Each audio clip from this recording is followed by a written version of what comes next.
After Russia, it looks now Mother Nature has decided to assault Europe in the most brutal way possible, and it's already wreaking havoc on European economies. Hello and welcome to TFI Global, the foreign affairs and geopolitical analysis arm of the TFI Media Group. I'm your host Vedika, and if you haven't subscribed to the TFI Global channel yet, hit the subscribe button right away. Europe is currently experiencing the worst wave of climate change tragedies. In Western, Central and Southern Europe, there has not been any substantial rainfall in almost 2 months. The continent has seen one of the warmest and driest summers on record. Furthermore, there is a rising concern that the dry spell across Europe would persist and lead to the worst drought in 500 years.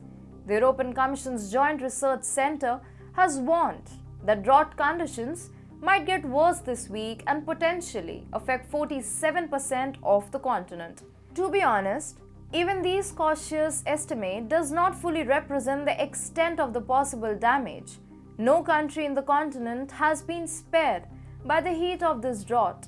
From Spain to Germany, Italy to Hungary, each country is experiencing the effects of the drought. There is misery everywhere. The drought is also casting a shadow over the economic recovery of EU nations, which have suffered enormously as a result of the Ukraine war and the pandemic. Important rivers like the Po, which passes through Italy's agricultural and industrial center, have dried up.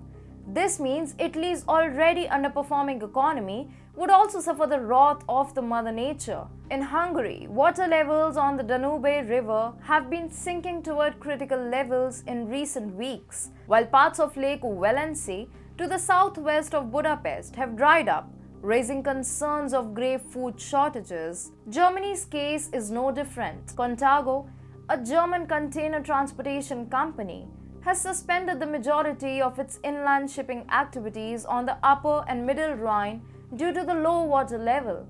Furthermore, the late summer heat wave, according to German Farmers Association President Joachim Roekwith, could have a negative impact on this year's harvests if there is no immediate rain. This means that inflation will inevitably increase, which is already skyrocketing as a result of the conflict in Ukraine. The post-pandemic and post-war recovery is now a really tough part. Now that there's been no precipitation, the dry air and weather have started to stoke wildfires throughout most of the southern Europe. Wildfire activities is at record highs, according to EU's own estimates. According to EU's Copernicus Atmosphere Monitoring Service, the year 2022 would record the highest wildfire activity in southwestern Europe, destroying tens of thousands of hectares of forest in France, Spain and Portugal. The Block Satellite Monitoring Service indicates France, in the past 3 months, emitted the highest levels of carbon pollution from wildfires since records began in 2003. A month ago, it was Spain that saw its highest ever wildfire carbon emissions.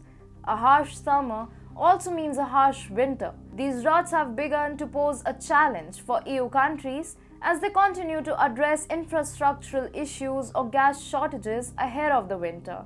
For instance, France's vast fleet of low-carbon nuclear power plants rely on river water for cooling. In recent times, several plants had to shut down as a result of low water accessibility.